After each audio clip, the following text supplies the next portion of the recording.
My biggest concern is accountability. Where is our money going? Okay. How's our money being spent? We want the same things.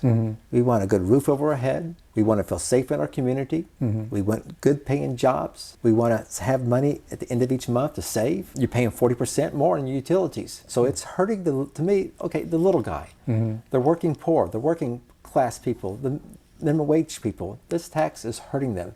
And there's over $2 billion has been raised, been taken out of your pocket, $1 billion short when our budget was $31 billion 12 years ago. You know, we're spending $71 billion, that's our budget now, and it's still not enough money. You ran once before back 5 years ago? About 5 years ago for city council.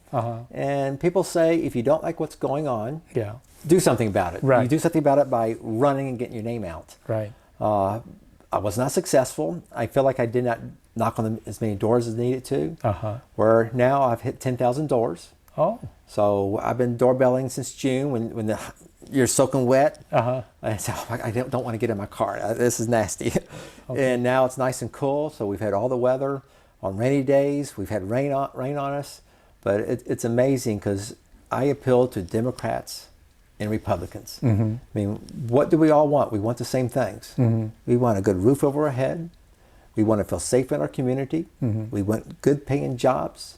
We want to have money at the end of each month to save and put some money aside, maybe send our kids to school and retire with dignity. We all want the same thing. Yeah. So I've got a lot of Democrats. I've never voted for a Republican before, but you're the first Republican I'm going to vote for because you came to my door, you knocked on my door, and you sound sensible and reasonable. Okay.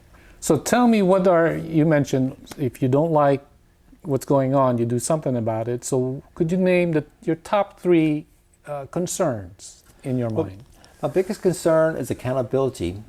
Where is our money going? Okay. How's our money being spent? We've got Initiative 2117 about the Climate Commitment Act. Right. We have to vote yes on that. Look at the people that's hurting. You're paying an extra 42 cents per 50 cents a gallon for gasoline when you fill up your car. The people living on a fixed income, below poverty level, they can't afford that type of gas. Look at our gas in Washington was the highest in the country at one time. It's gradually coming down, but that's because of this carbon commitment tax. Your utilities have gone up. You're paying 40% more in utilities. Look at your rates. So that's part of the carbon commitment tax. Wow, I didn't know that. You think about your gas. Your gas goes up. What else goes up? All your groceries. Everything else. Everything is shipped here in Spokane. So it's hurting, to me, okay, the little guy. The working poor, the working class people, the minimum wage people. This tax is hurting them. And there's over $2 billion has been raised, been taken out of your pocket in the past year and a half, 2 years. Okay. So I want to vote yes so that goes away. And let's look at some real solutions to make the climate healthier. And you're saying, well, one of your issues is so for $2 billion that they've collected, there is no accountability for that? No accountability. Where's it being spent? How's it being spent? So far, the money's all gone to administration. So it's not gone to help our carbon at all. So it's just a tax. So whenever there's a tax, whatever, regardless, and they would initially say, oh, we need this tax for this. Now, after a year or so much time has passed, they don't come up and say, okay, this is how we spent what we collected. It hasn't been spent yet. It's still in a holding tank. It's in a holding tank. In a holding tank. It's only gone towards administration. So $2 billion has been collected, but has not helped the climate one bit. And is there any word as to how they're going to spend it? I've seen some things like electric buses, more electric buses going down, like Division is supposed to be one. I was told the electric bus going from Gonzaga, this single line, straight line, but that was given to us by a grant, not by this. So clean energy projects, that's what the dream is, but it's not going there yet. Okay. And now, since this is a statewide tax, well, how much of it is going to go to Spokane? That's a good question. I don't know. I don't know. I don't know the answer. So we may not see anything at all. Just like the North-South Freeway. we couldn't get that funded because all the money went to the west side of the state. Right. And we had to vote for a tax for gas. I think it's 10 cents or 11 cents a gallon about 6 years ago. Well, if you vote for this tax, we will in return give you money back to do the north-south freeway. So that's what they did. That's how the gas tax got passed about 5-6 years ago.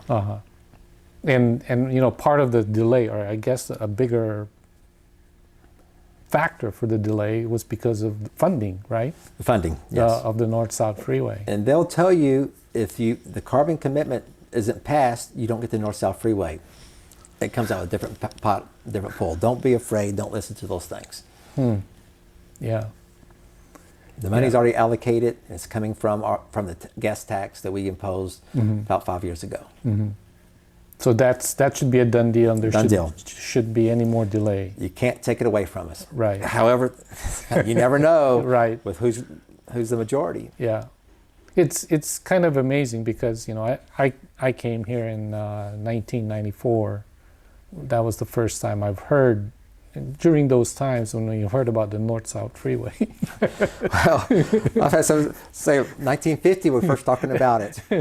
Well, I look at all the houses that have been torn down against the interstate for this 20 years ago. Right. It's still sitting there. Right. I had an office our customer service office is in Freya. Well, you're going to lose this building because they're going to build the fingers coming into the interstate. Yeah. But I think that's kind of moved right now. It looks like they've got it built over Spokane Community College.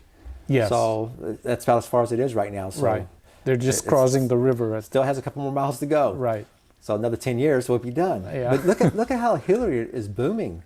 Yes. You look at all the new businesses out there, the new houses going up. Right, right. And this is what it's going to take. More and more people are going to move to Meade, northeast Spokane, because you can get in and out of the city. Yeah, yeah. And get off a division. Yeah, but it'll take another 5 years before we're finished. Look toward the future. Yeah, yeah. Okay, so when it comes to that, who is representing Spokane? Who is, you know, making sure that our voice is heard regarding the infrastructure projects here?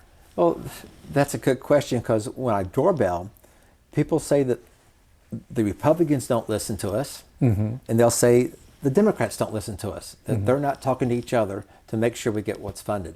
The infrastructure is $1 billion short a year for the past 10 years on doing the projects they need to do. For the budget of Spokane? Or I'm talking state level. State level. State level. Okay. So the Spokane budget, I don't know exactly what's given here, but for the state level, we're $1 billion short. Okay. Why are we $1 billion short when our budget was $31 billion 12 years ago? You know, we're spending $71 billion. That's our budget now, and it's still not enough money. $71 billion in 12 years from 30. Think about that. $31 billion to $71 billion. What have you received? What have you gotten out of all this additional spending? Do you feel better? Do you feel safer? Well, do you still see potholes in the roads? Yeah. So speaking of potholes, you know, like for example, that's one of the common complaints I hear from the ordinary folks. Well, I bought new tires every year. What's wrong with that? So where does that budget come from? Is it Spokane or is it the state or what?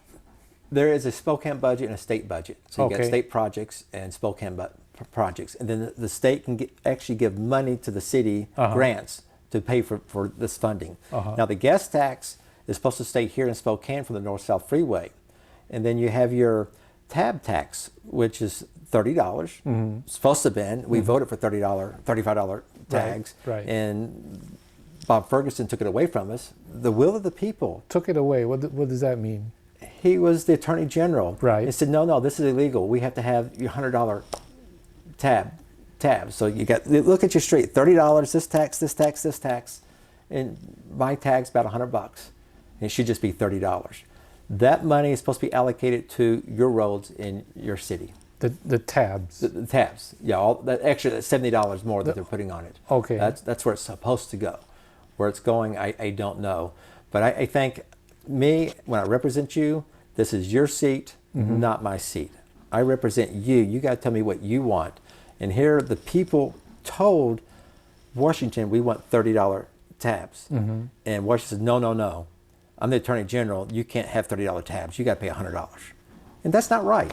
Look at all the initiatives. 450,000 people said this is a bad bill. We want initiatives to get this off the record.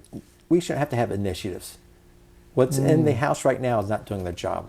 They're not listening to the people. And these need to pass. That will send a strong message. You've got to work together, and we don't want radical bills that cost us more money. Taking away our natural gas, that's one of the initiatives. You want to say yes, or you're going to have to put a new heater system in your house. Those who have gas stoves, new gas stove, look at all your house that is gas. What's that going to cost? Another $20,000, $30,000? Yeah. So now, is that going to be ineffective, taking natural gas away? That it's moving from the west coast to the east coast, to the east side. So it's already one county in the west side where it's experiment. Let's do this, and it's going to come to the east side. So, are they going to put how many years? Think about opening up a restaurant.